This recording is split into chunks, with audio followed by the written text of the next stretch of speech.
Si vous voulez suivre l'intégralité de ces audios, allez chez Essai de Panama.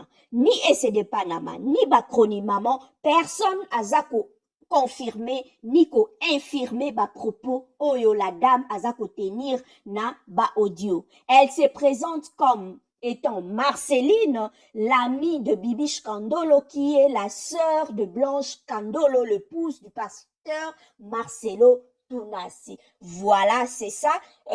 Sur ce point-là, j'espère que c'est bien clair. Suivons les audios.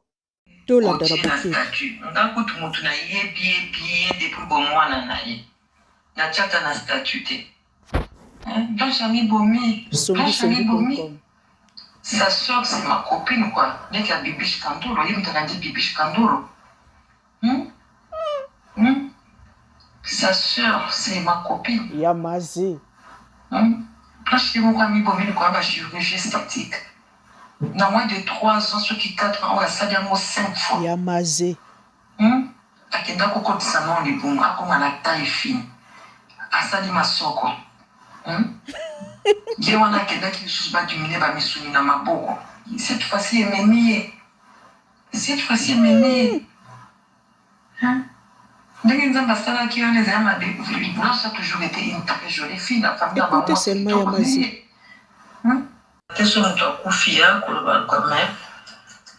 Donc on est à la une. Il y a autour de l'eau. Chirurgie esthétique, bah finalement comment la pose loketo ezala mokie masoko ezala minene to loke ezala emonani yo bakongola na moins de 3 ans Blanche asali chirurgie soki 4 fois asalisi masoko akeba longoleli nini mafuta na libumu loketo ekoma mokie asalisi mabele ndenge aza wana akendaki soki badimine misuni ya maboko parce que akoma ekoseplenge maboko na ye ekomi eza minene balongola misuni ya maboko Ememi, pe akufi lelo te, akufaki depuis lundi. Akufaki depuis lundi.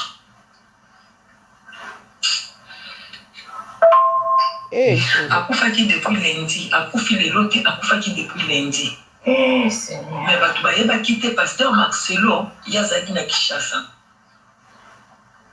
Blanche de akendeki makambo na ye ya baobini basali baopérationnel. Jésus. Au bas d'opération et des cas qui paient bien. Si c'est opération bien.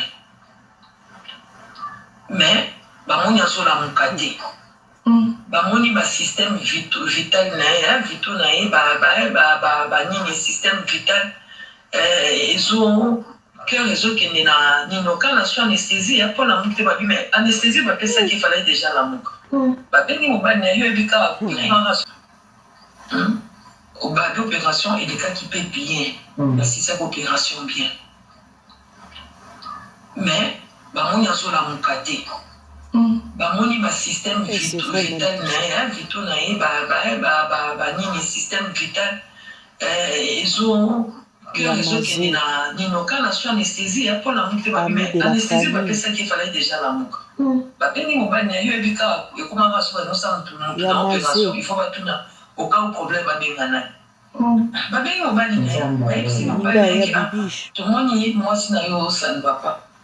Pasteur Marcelo, car lundi on a pourquoi a joué vol en Turquie. A commis Turquie lobby mardi la tombe. Ma propos oyo boyoki c'est madame Marceline. Nous ne sommes pas là pour juger la défunte, elle était totalement libre de faire de sa vie oye alingi parce que la vie est faite de choix. Donc chacun est libre de décider ndengenini alingi makambunaye ezala.